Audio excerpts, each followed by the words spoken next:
On a spring night in Glasgow, Scotland, a young woman stepped out of a nightclub and vanished into the darkness. This is the story of Karen Buckley, a nursing student whose life was cut devastatingly short, and the calculated killer who destroyed her future. Karen Buckley was born in 1993 in Cork, Ireland. Growing up in the small rural village of Mourne Abbey, north of Cork City, this tight-knit farming community was where everyone knew each other, and families looked out for one another. Karen was the youngest of 4 children, and the only daughter of John and Marion Buckley. Growing up with 3 older brothers in the peaceful Irish countryside, Karen developed a warm personality that everyone remembered fondly. She spent her childhood at the village community centre, playing with siblings and friends among Ireland's rolling green hills. Those who knew Karen described her as exceptionally kind and thoughtful, always ready with a smile and eager to help others. The Buckley family was religious, attending church regularly, and these values of compassion shaped Karen's character from an early age. At St. Mary's Secondary School, Karen proved academically capable and remarkably social. Making friends came naturally. She was outgoing, warm, and genuine, maintaining deep connections with classmates and spending time together, exploring shared interests. Karen had direction and ambition. From a young age, she wanted to help people and make a tangible difference. This calling led her to nursing, perfectly aligned with her compassionate nature. After secondary school, Karen enrolled at the University of Limerick to study nursing. While pursuing her degree, she worked as a waitress at a local hotel, demonstrating the work ethic that characterized her young adult life. After years of dedication, Karen graduated as a registered nurse. But this was just the beginning. She wanted to excel and specialize. Karen moved to England, taking her first professional position at the Royal Alexandra Hospital. During this time, she discovered a passion for occupational therapy, which focuses on helping people develop, recover, or maintain daily living skills. Determined to specialize, Karen researched programs and discovered the University of Glasgow offered an excellent master's in occupational therapy. In January 2015, at 24 years old, Karen moved to Glasgow to begin her program. It was a fresh start, and Karen approached it with characteristic optimism. Glasgow, Scotland's largest city with over 600,000 people, stood in stark contrast to Karen's quiet village. She moved into a shared apartment with 3 students and adapted remarkably well. She dedicated herself to her studies while embracing social aspects of student life, making friends quickly with fellow international students, navigating a new city. On weekends, Karen and friends explored Glasgow, trying restaurants, visiting attractions, and going to clubs. These weren't reckless nights, but normal graduate student experiences. By April 2015, after 3 months, Karen was settling in and building her new life. April 11, 2015 started as an ordinary Saturday. Karen and friends planned to visit a nightclub called Sanctuary, arriving around 11:45 p.m. For hours, everything was normal. Karen chatted with friends, laughed, danced, and had drinks. Nothing suggested anything was wrong. But after 1 a.m., something changed. Karen told friends she was going to the bathroom. They nodded and thought nothing of it. But Karen never went to the bathroom. She left the club entirely, walking into the cold Glasgow night without her jacket. Why would Karen suddenly leave without telling anyone? Why leave her jacket behind? To this day, nobody knows. Even with her case solved and killer brought to justice, this mystery remains. Did something make her uncomfortable? Did she receive a disturbing message? We'll never know.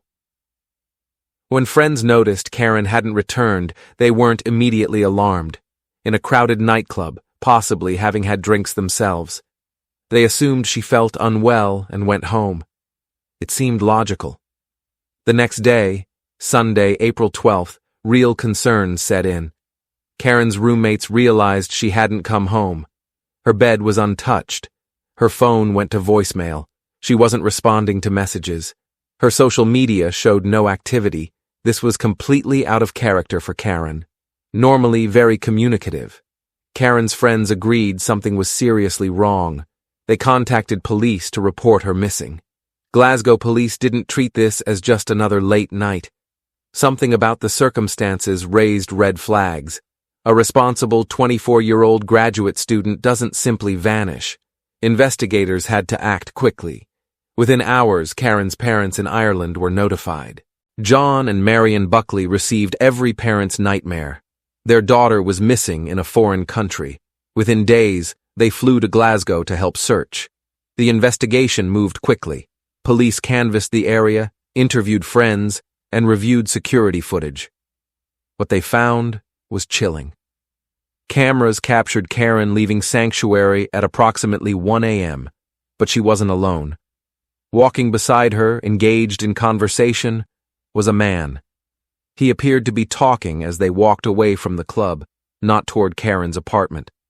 This changed everything. Karen hadn't wandered off alone. Someone had engaged her and convinced her to walk with him into the night. The search intensified. Karen's face appeared on broadcasts across Scotland and Ireland. Her family organized search parties. Volunteers combed through Glasgow. Social media spread her photo widely. Everyone hoped she'd be found alive. But as days passed, that hope faded. Police quickly identified the man from footage. Alexander Pacteau, a 21-year-old Glasgow resident. Days after Karen's disappearance, detectives went to his apartment. The moment they entered, investigators noticed something strange. An overwhelming smell of bleach and cleaning products. The apartment reeked of disinfectant as if freshly cleaned. This immediately raised suspicions. Why would someone's apartment smell so strongly unless they were eliminating evidence? During this first interview, Pacteau told his version. He claimed he approached Karen outside the nightclub, chatted, and convinced her to come to his apartment. According to Pacteau, they had consensual relations. Then Karen left on foot around 4 a.m. To experienced investigators. Almost nothing rang true. Why would sensible Karen, who told friends she was going to the bathroom, suddenly leave with a stranger? Why go to his apartment without telling anyone? And if Karen left alive, where was she now? Searching more thoroughly, police discovered blood-stained bedsheets. Pacteau had an explanation ready. Karen accidentally hit her head on the bed frame. Just a small accident, he insisted. Despite explanations, Pacteau became the primary suspect. Police placed him in custody while gathering evidence. Another troubling find was a handwritten note containing everything Pacteau told police. His story, written point by point. This suggested premeditation and calculation, as if he'd written it to memorize and avoid contradictions. While Pacteau sat in custody, investigation continued. Detectives searched for Karen, hoping she might be alive while building their case. The next discovery came when police found Karen's belongings.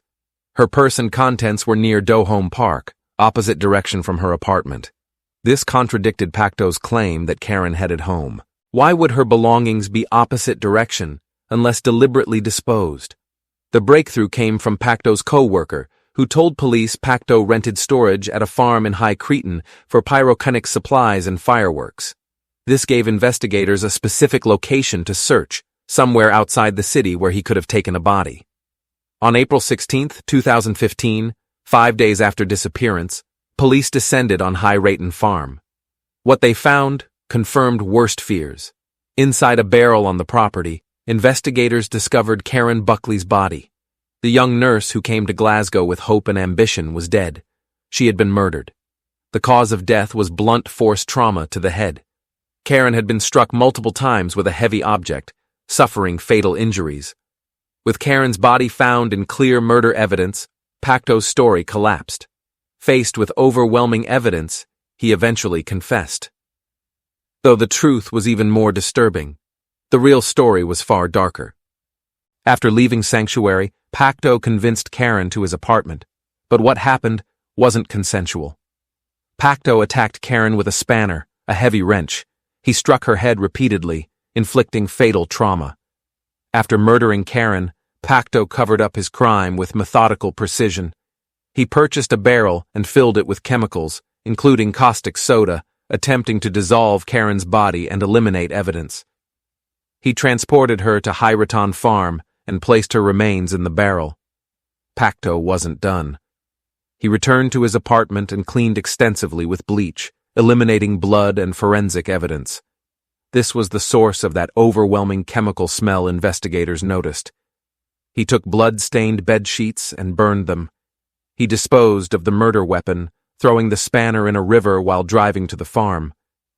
Finally, demonstrating both guilt, consciousness, and cold calculation, Pacteau had his car cleaned and placed an online advertisement to sell it. He was eliminating forensic evidence and distancing himself from anything connecting him to Karen's murder. As the case solidified, investigators examined Pacteau's background. What they discovered was deeply troubling. This wasn't his first time attacking a woman. He had documented history of predatory behavior the justice system failed to stop. In 2011, 4 years before Karen's murder, Pacteau was accused of attempting to sexually assault another young woman in Glasgow. The circumstances were strikingly similar. Pacteau met this woman in early morning hours of November 27, 2011, after she left a nightclub called Garage. Using the same tactics he'd later employ with Karen, Pacteau gained the woman's trust. He said he was looking for a taxi and convinced her to share one. But in a secluded alleyway, Pacteau attacked. He allegedly forced her to the ground, covered her mouth, and attempted sexual assault. The woman's screams attracted passers-by who ran to help. They found the young woman covered in mud, clearly traumatized. Pacteau tried to flee, hiding behind a transit van, but was arrested. He was charged with attempted rape. This should have been when the justice system protected other women from Pacteau. But that didn't happen. When the case went to trial in 2013, Pacteau pleaded not guilty. His defense was brazen and manipulative. He claimed such attacks were cowardly, and he'd rather be accused of murder. He said if he'd done it, he would have admitted it. He insisted he always thought before acting and wouldn't risk serious penalties. Pacteau offered an alternative explanation.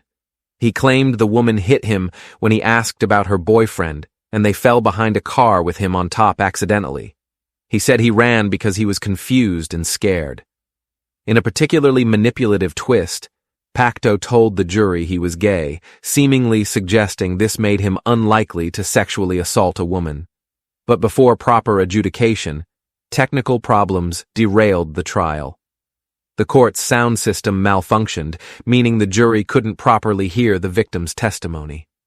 This, combined with delays from a severe car accident Pacteau had been in, led to the case being dismissed. The 2012 car accident was serious, leaving Pacteau in a coma for 4 weeks with broken ribs and hip. He couldn't walk for 6 months and used crutches for a year. His defense tried using this to suggest mental health issues, though medical professionals found him mentally sound and fully capable of trial. But the technical difficulties gave Pacteau's defense the opening they needed. With the jury unable to hear key testimony, the case fell apart. Charges were dropped, and Pacteau walked free. This justice system failure had fatal consequences. If Pacteau had been convicted in 2013, he'd have been in prison in April 2015. Karen Buckley would still be alive. Understanding who Pacteau was helps explain, though doesn't excuse his violence. Pacteau was 21 when he murdered Karen. He came from a middle-class family and attended a prestigious secondary school, suggesting educational advantages. His parents separated when he was young after his father's business failed. Pacteau lived primarily with his mother, though this arrangement was unstable. Despite his privileged background, Pacteau developed a pattern of dishonesty and crime. The year before murdering Karen, he was convicted of printing counterfeit tickets. Police raided his apartment after an anonymous tip. Pacteau explained he'd been in a car accident and was too embarrassed to admit receiving disability benefits, so he pretended to run a successful business and printed fake tickets to maintain this illusion. At 17, Pacteau attempted to start a furniture business, but it failed. This failure, combined with injuries and inability to maintain honest employment, led him down a path of deception and petty crime. For ticket fraud, Pacteau avoided jail, ordered to complete 225 hours community service. Once again, the system gave him a second chance. Once again, he proved he didn't deserve it.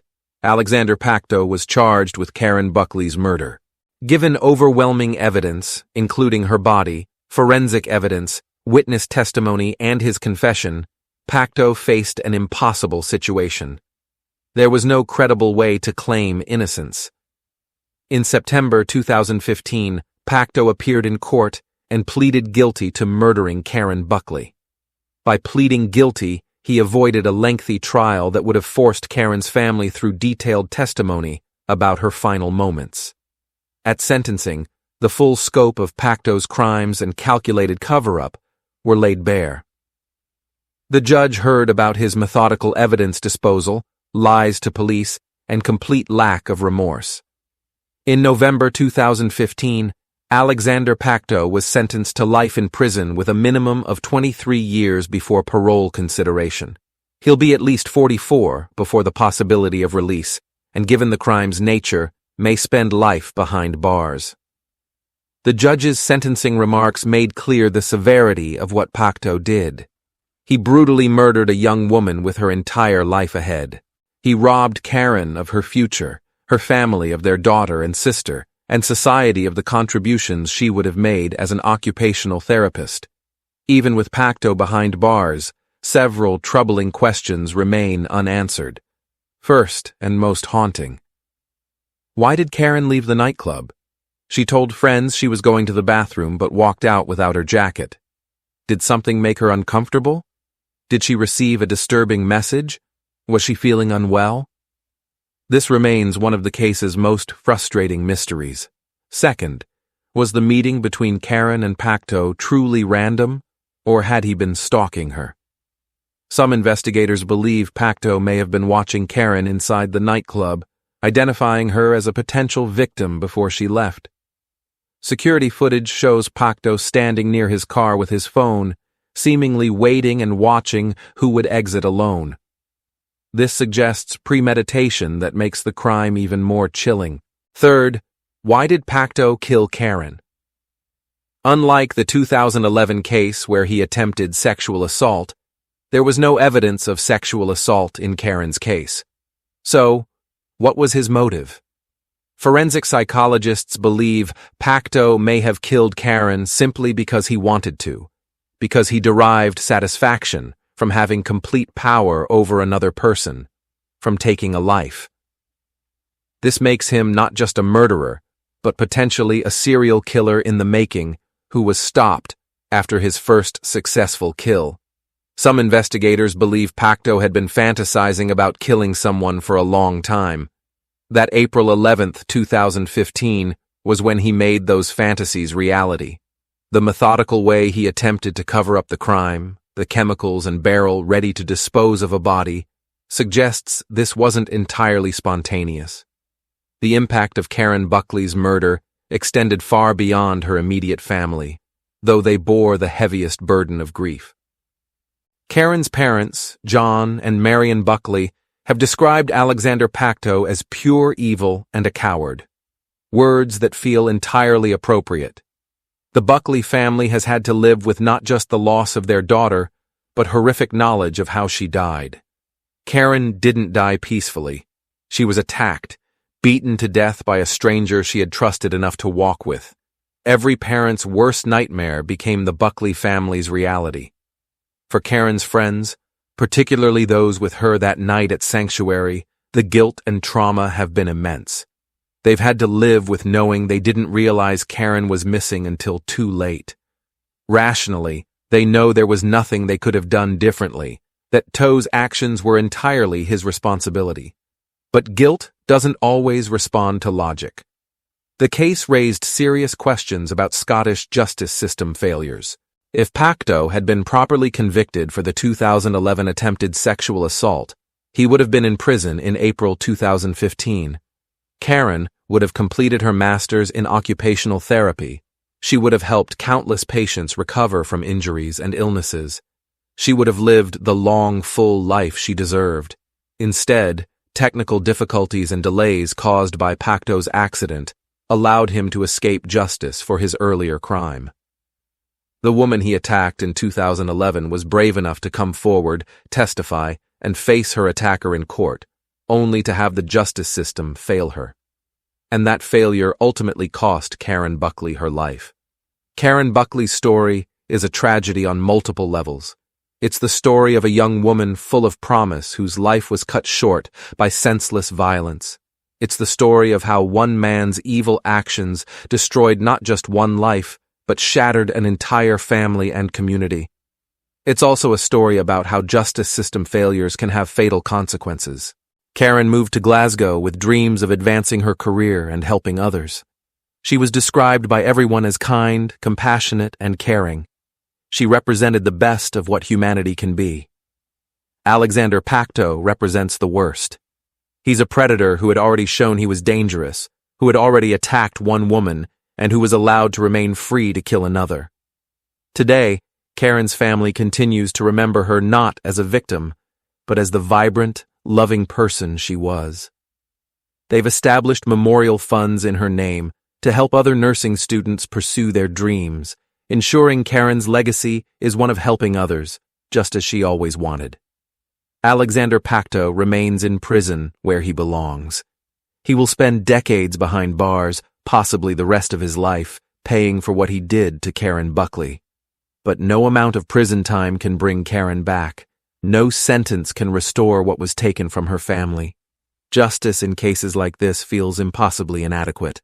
Karen Buckley was 24 years old when she was murdered. She should be alive today. She should be working as an occupational therapist, helping patients rebuild their lives. She should be spending time with her family in Ireland, making new memories with her brothers, parents, and friends. She should have had the chance to fall in love, to marry, to have children if she wanted. She should have had 60 more years ahead. Instead, she has a grave in Ireland and a family that will never stop grieving. This is the tragedy of Karen Buckley. This is why we must remember her story. Not just to memorialize a victim, but to remember a promising young woman whose light was extinguished far too soon by a man who should never have been free to harm anyone. Karen Buckley's life mattered. Her death matters. And her story, painful as it is to tell, matters too. Thanks for watching, guys. If you enjoyed this video, please like and share it. Don't forget to subscribe to the channel and press the bell icon so you can be the first to hear about such real-life stories.